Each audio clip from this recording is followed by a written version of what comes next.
While waiting to pick up a friend at the airport in Portland, Oregon, I had one of those life-changing experiences that you hear other people talk about, the kind that sneaks up on you unexpectedly. This one occurred a mere 2 feet away from me. Straining to locate my friend among the passengers deplaning through the jetway, I noticed a man coming toward me carrying 2 light bags. He stopped right next to me to greet his family. First he motioned to his youngest son, maybe 6 years old, as he laid down his bags. They gave each other a long, loving hug. As they separated enough to look in each other's face, I heard the father say, "It's so good to see you, son. I missed you so much." His son smiled somewhat shyly, averted his eyes, and replied softly, "Me too, Dad."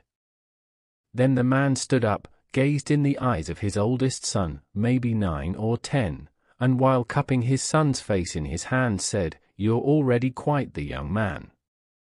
I love you very much, Zach." They too hugged a most loving, tender hug. While this was happening, a baby girl, perhaps 1 or 1.5, was squirming excitedly in her mother's arms, never once taking her little eyes off the wonderful sight of her returning father. The man said, "Hi, baby girl," as he gently took the child from her mother. He quickly kissed her face all over and then held her close to his chest while rocking her from side to side. The little girl instantly relaxed and simply laid her head on his shoulder, motionless in pure contentment.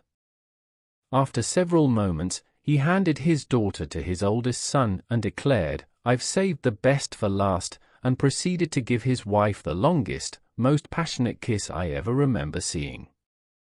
He gazed into her eyes for several seconds and then silently mouthed, "I love you so much." They stared at each other's eyes, beaming big smiles at one another while holding both hands. For an instant they reminded me of newlyweds, but I knew by the age of their kids that they couldn't possibly be. I puzzled about it for a moment, then realized how totally engrossed I was in the wonderful display of unconditional love not more than an arm's length away from me. I suddenly felt uncomfortable, as if I was invading something sacred, but was amazed to hear my own voice nervously ask, "Wow. How long have you two been married?" "Been together 14 years total. Married 12 of those," he replied, without breaking his gaze from his lovely wife's face. "Well then, how long have you been away?" I asked. The man finally turned and looked at me, still beaming his joyous smile. 2 whole days." 2 days? I was stunned. By the intensity of the greeting, I had assumed he'd been gone for at least several weeks, if not months. I know my expression betrayed me.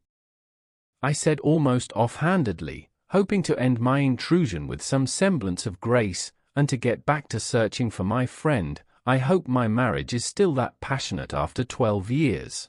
The man suddenly stopped smiling. He looked me straight in the eye, and with forcefulness that burned right into my soul, he told me something that left me a different person. He told me, "Don't hope, friend, decide." Then he flashed me his wonderful smile again, shook my hand and said, "God bless. I hope you enjoyed this story.